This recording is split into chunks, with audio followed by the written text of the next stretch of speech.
Michael Hayward and Jamie Small last updated 1814, September 30, 2017. The first train since the earthquake traveling along the Kiwirail coast on September 15. According to a Marlborough logistics company, businesses are struggling to get bookings on kiwirail. A businesswoman, who did not want to be named, said there were no train services out of Nelson or Blenheim heading south, despite the main North Line reopening on September 15. The line was severely damaged in the November 2016 earthquake. Basically, kiwirail said the only service we can get out of Blenheim is to Auckland. She said she had communicated with larger freight companies in the area and they also couldn't get bookings.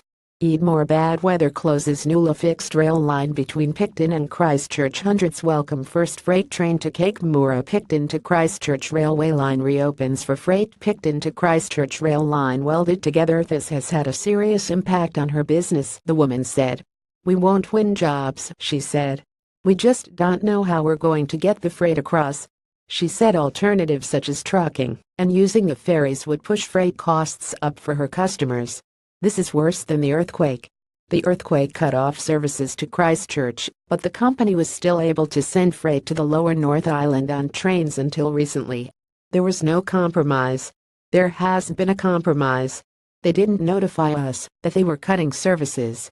They just stopped. The woman said kiwirail was likely sending trains with empty containers back to Auckland from Christchurch, and it would make financial sense to send them back full.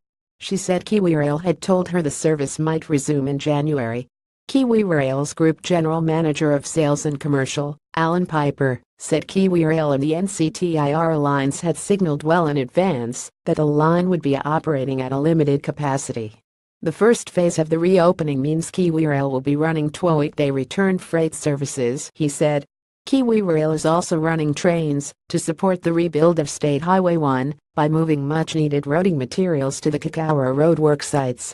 One of the outcomes of having less capacity at this time is that we have been unable to meet the needs of all customers wanting to move freight because demand has exceeded capacity. Piper said more freight went north to south, mostly originating in Auckland, and there were some empty containers on the return journey. But there will always be freight on our trains. He said kiwirail would likely be able to increase capacity next year. For customers unable to access rail capacity, kiwirail has partnered with ports of Auckland, Lyttelton Port of Christchurch and ANL Shipping Line to launch New Zealand Connect, which offers coastal delivery options, Piper said. This situation is highly unusual, and we do ask for patience as we work together to rebuild this key part of transport infrastructure for the benefit of all New Zealand. Stuff.